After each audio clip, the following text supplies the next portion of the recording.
चलो भाई, देखो भाई, कल हमने कुछ थ्योरीज पढ़ी थी एसएलडी की, है ना? याद है ना सबको कल वाली? तो मैंने कहा था कि आज जो है वो कुछ अंडरस्टैंडिंग थ्योरीज हम पढ़ने वाले हैं। अंडरस्टैंडिंग थ्योरीज मतलब एक तरीके की कॉन्सेप्ट थ्योरीज हैं कि भाई किसी को एसएलडी होता क्यों है ना? तो मैंने आपसे कुछ कुछ सवाल भी करे थे कल, जैसे कुछ थ्योरीज के नाम लिए थे। मैंने पूछा था कि क्या आपको ये पढ़ाई गई है जैसे इंस्टीट्यूट में, कॉलेजेस वगैरह में, ये समझाने के लिए एसएलडी को क्या पढ़ चुके हो आप? तो कोर्सेज वगैरह में जब आपने डिप्लोमा किया होगा तो मुझे ज्यादातर उन्होंने तो बताया है कि हमने पहली बार सुने हैं नाम। तो अगर आपने पहली बार सुने हैं तो हम इसको डिस्कस कर ही लेते हैं। मुझे लगा आपको कुछ कुछ को पता होगा लेकिन नहीं पता, इस वजह से मैं ये डिस्कस कर लेता हूँ, क्योंकि पुरानी थ्योरीज, कुछ थ्योरीज तो सबको पता थी पहले वाली, लेकिन ये वाली थ्योरी काफी इंपॉर्टेंट है क्योंकि ये पुरानी है और एक वाली नई है। जो आज के समय की थ्योरी है वो भी बता देता हूँ, पहले वाली थ्योरीज वो भी बता देते हैं, तो इससे थोड़ा डाउट है ना क्लियर हो जाएगा, कॉन्सेप्ट साफ हो जाएंगे। तो कुछ थ्योरीज है हमारी एसएलडी की, है ना? और आज इनको मैं अपनी पर्सनली जो मैंने बुलाता हूँ वो क्या है कि ये थ्योरीज अंडरस्टैंडिंग थ्योरीज है या कॉन्सेप्ट थ्योरीज हैं जो बताती हैं कि किसी बच्चे को एसएलडी क्यों होता है। तो आपको ये थोड़ा ध्यान में रखना है, ओके? तो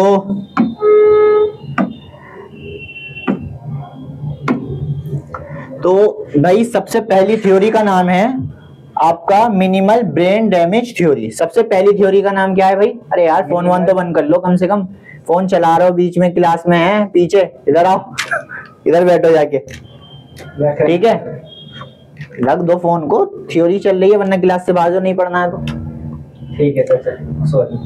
हाँ फोन रखो उधर, ध्यान दो उस पे, थोड़ा इंपॉर्टेंट थ्योरी है, उसके बाद या फिर साइलेंट पे लगाओ उसे। तो आज पहला थ्योरी है मिनिमल ब्रेन डैमेज थ्योरी। सही है, इसे शॉर्ट में अगर हम कहें तो इसे MBD थ्योरी भी कहते हैं इसे शॉर्ट में, ठीक है? मिनिमल ब्रेन डैमेज थ्योरी, ये पुरानी थ्योरी है, बहुत पुरानी थ्योरी है। येलो कलर दिख नहीं रहा, दूसरा कलर, येलो कलर नहीं दिख रहा, चलो भाई कोई और सा कलर ले लेते, रेड ले लेते हैं, रेड दिख जाएगा, ठीक है भाई? सबको दिखाई दे रहा है ना? रेड वाला तो साफ है ना? हाँ। तो मिनिमल ब्रेन डैमेज थ्योरी जो है ये एक पुरानी थ्योरी है और इसमें ये बताया गया था कि एसएलडी क्यों होता है।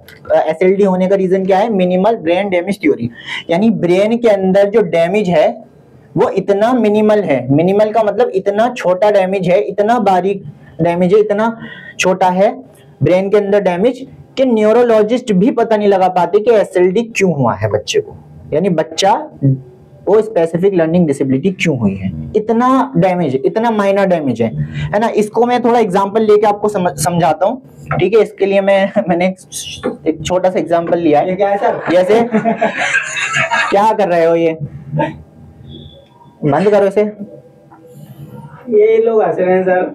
हंसो मत, देखो जो समझने के पर्पज से ये, तो जैसे वाटरमेलन का एग्जांपल लिया है। अब ये वाटरमेलन जो है, मान के चलिए जो धागा डालने वाली सुई होती है ना, जिससे आपके शर्ट के बटन वगैरह आ जाते हैं, वाली सुई लीजिए और उस सुई से अगर मैं इसमें हल्का सा होल कर दूं, सुई से हल्का सा सुराख कर दूं, तो फिर मैं आपको तरबूज को दूं, है ना, इसको दूं मैं वाटरमेलन को कि भाई इसमें ढूंढ के दिखाओ कि वो जो सुराख है वो कहाँ है। तो वो इतना बारीक है कि आप बहुत देर तक ढूंढोगे लेकिन बहुत मुश्किल से जाके आपको मिलेगा, है ना? तो डॉक्टरों का भी यही मानना था, जो न्यूरोलॉजिस्ट है उनका भी यही मानना था कि ये मान के चलिए ये तरबूज आपका ब्रेन है और इस ब्रेन के अंदर जो डैमेज है इतना माइनर है कि वो दिखाई नहीं देता। अगर मैं कील लूं, एक कील से इसमें सुराख करूं तो सुराख इतना बड़ा होगा कि दिखाई देगा, वो डैमेज दिखाई देगा, लेकिन अगर एक बारीक सुई से मैं इसमें होल करूंगा तो वो दिखाई नहीं देगा आसानी से, बहुत मैग्नीफाइंग ग्लास लेकर आपको ढूंढना पड़ेगा, तब भी हो सकता है आपको बहुत मुश्किल से दिखाई दे। तो इतना मिनिमल है डैमेज। तो ये थ्योरी पुरानी है ना? तो ये पहले माना जाता था, लेकिन इसको बाद में क्रिटिसाइज किया गया और बाद में इस थ्योरी को नकारा गया कि ये थ्योरी गलत है।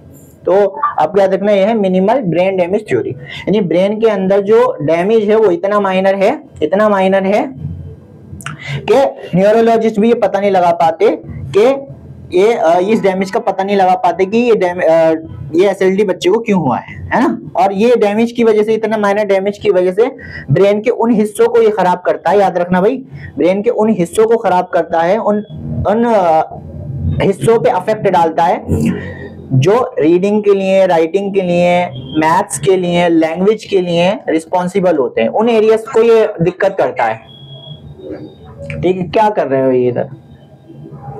फिर दोबारा बाहर निकालो भाई इन्हें। फोन अभी भी बंद नहीं हुए हैं सबके भाई। क्लियर है? जब टेस्ट होगा ना इसका तब नहीं बताऊंगा, दोबारा एक्सप्लेन नहीं करूंगा मैं, तो इसलिए समझ लो ये। Okay sir. है ना, वैकेंसीज आने वाली हैं केवीएस की, तो थोड़ा ध्यान रहे इस चीज का। अब आता है नेक्स्ट थ्योरी पे फोकस करते हैं भाई। नहीं सर, नर्सिंग ज्यादा बोल रहे हैं भाई, आवाज नहीं। Mix brain dominance theory, next theory जो है वो minimal mix brain damage theory है। जो नेक्स्ट थ्योरी का नाम है वो है mix brain dominance theory.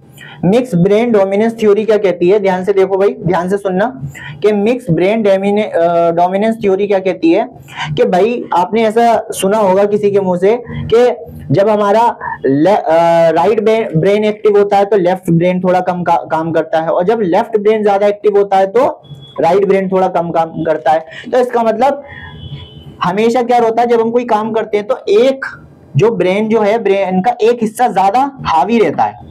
Dominance का मतलब हावी रहता है एक हिस्सा ब्रेन का, या तो लेफ्ट ज्यादा हावी रहेगा और या ज्यादा राइट वाला रहेगा। यानी कि जो काम कर रहा होगा उस समय एक्टिव होगा वो ज्यादा हावी रहेगा और बाकी थोड़ा कम वर्क करेगा। लेकिन ये थ्योरी कहती है कि इसमें क्या होता है कि डोमिनेंस दोनों तरफ बराबर होता है, यानी मिक्स हो जाता है ना।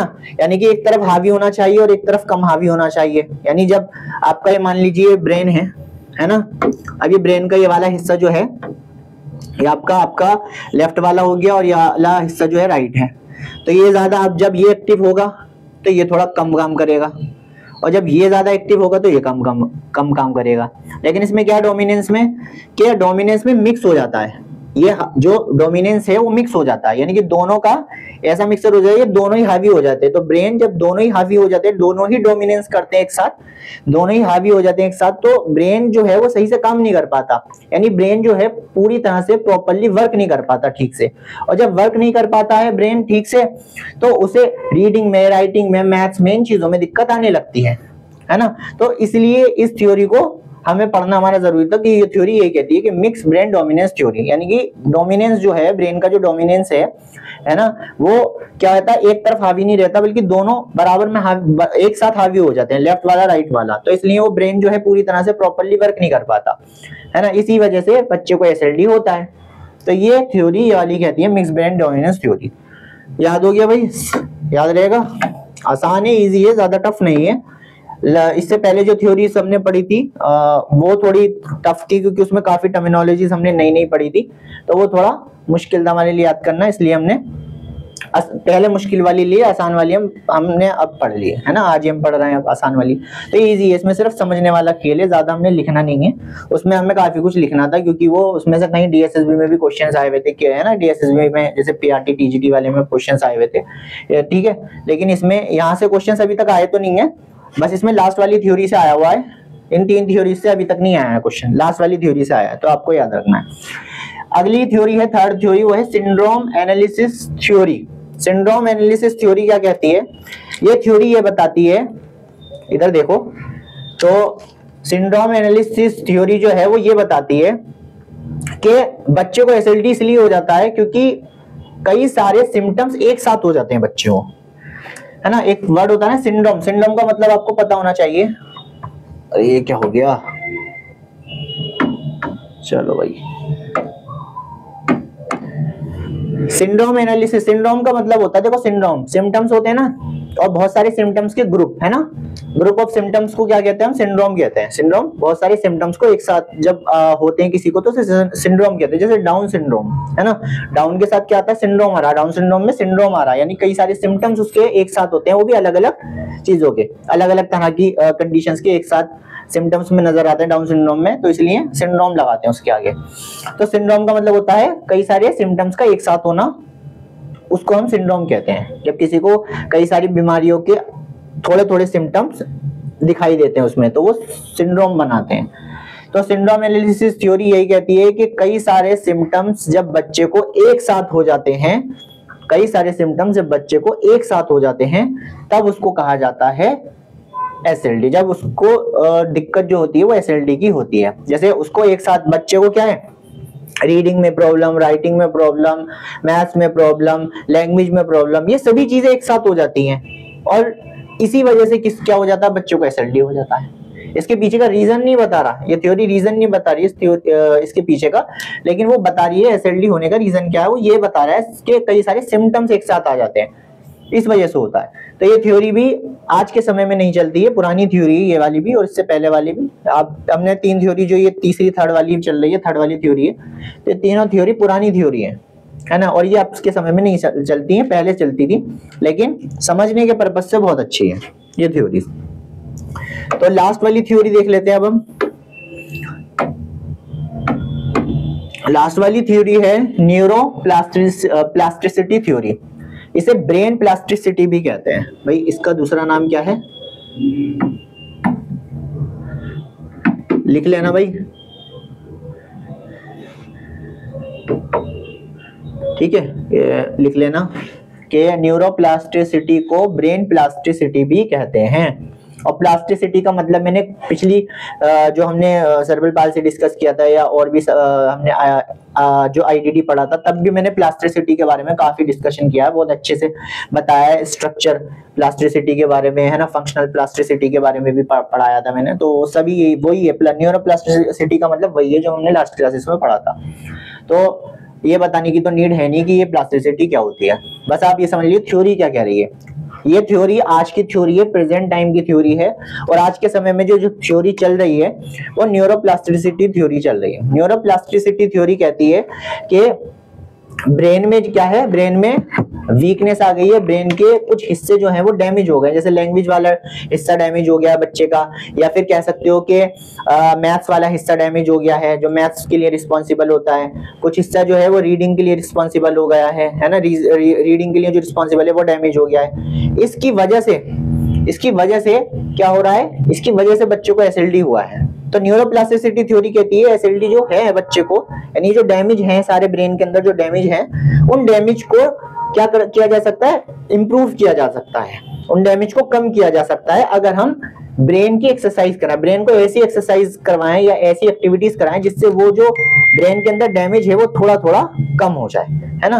वो डैमेज मान के चलिए ब्रेन के अंदर जो डैमेज है, ये जो डैमेज है ब्रेन के अंदर, अगर हम ऐसी एक्टिविटीज डिजाइन करें, ऐसी एक्सरसाइज कराएं, है ना, जिससे कि वो ब्रेन के जो हिस्से हैं, वो कमजोर हिस्से जो हैं, जो खराब हो गए हैं, वो धीरे धीरे थोड़ा काम करने लगे, एक्टिव हो जाएं। यानी कि जो डैमेज हो चुके हैं हिस्से ब्रेन के, वो क्या है, वो रिकवर हो जाए, वो पहले जैसे धीरे धीरे ठीक हो जाए। देखो पूरी तरह से ठीक नहीं होते, ये थ्योरी कहती पूरी तरह से ठीक नहीं होंगे, लेकिन थोड़ा इंप्रूव हो जाएंगे। यानी वो हिस्सों में जो घाव है, जो कहते हैं ना कि चोट लग जाती है, तो मान के चलिए तेजाब से अगर किसी का मुंह जल जाए, या कह सकते हैं तेजाब अगर हाथ पे आ जाए या मुंह पे डाल देता है कोई, तो चेहरा पहले जैसा नहीं हो पाता, लेकिन फिर भी सर्जरीज वगैरह के थ्रू काफी रिकवर हो जाता है, आपने सुना होगा, लेकिन पूरी तरह से ठीक नहीं हो सकता। तो ये थ्योरी भी कुछ इस तरह से ही बात करती है कि ब्रेन के जो हिस्से हैं, जो डैमेज हिस्से हैं, वो ठीक तो नहीं होंगे, लेकिन थोड़ा ट्रीटमेंट के जरिए या एक्टिविटीज के जरिए उनको एक्टिव किया जा सकता है।